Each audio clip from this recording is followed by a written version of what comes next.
The earthquakes are continuing in the depth of the 5 to 7 kilometers and sometimes deeper. In the Reykjanes Peninsula, we see three centers of the tremors. One in the Svartsengis, the other one is in the Fagradalsfjall area, and the other one is the Kristofik area. These are the volcanic systems, each one of them, which are active at this stage tectonically. We have earthquakes and tremors. This means that there is movements of the rocks along the fault lines that we have there. Eurasia and North America are pulling apart this area. You can see that the marking of the land by these earthquakes is a boundary of the plates. We have, due to this movement and creation of a space, rising of the mantle, partial melting of it, and addition and creation of the magma, and addition of it into the within the earth crust.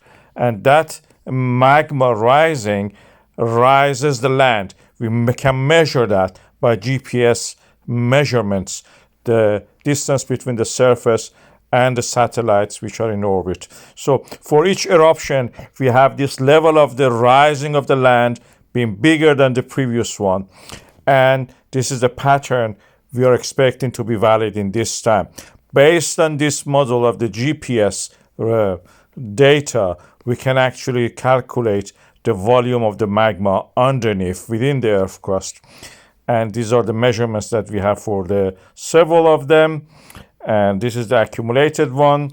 In the previous eruption, we had around 24 million cubic meters of the magma. That's the unit you can see there. Of course, the measurement is GPS data. And based on that, we have, at this stage, we have 14 million cubic meters. That is around 42 megaton. We can say 40 megaton, density of 3 or 2.8 for the basaltic magma. We can calculate the volume and the weight.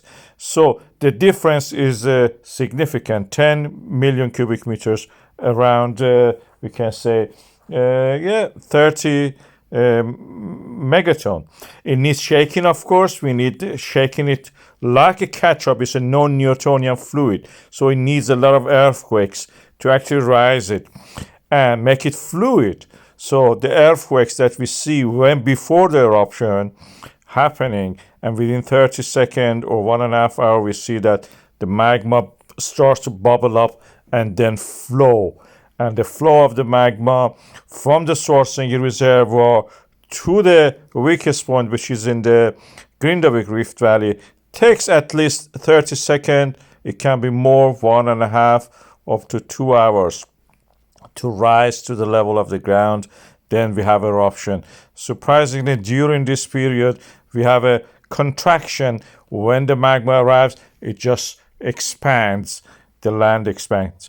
Based on this, I expect that by the November to November 17, we will have eruption.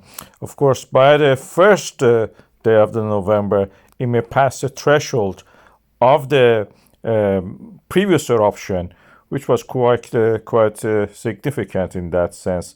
And at this stage, the risk assessment stays the same. Means there is no danger of the eruption at this stage or gas pollution, but there is a danger of falling into holes and the crevices that exist due to the earthquake activity. And of course, the town of the Grindavik is open, and we will reassess the situation later in the month.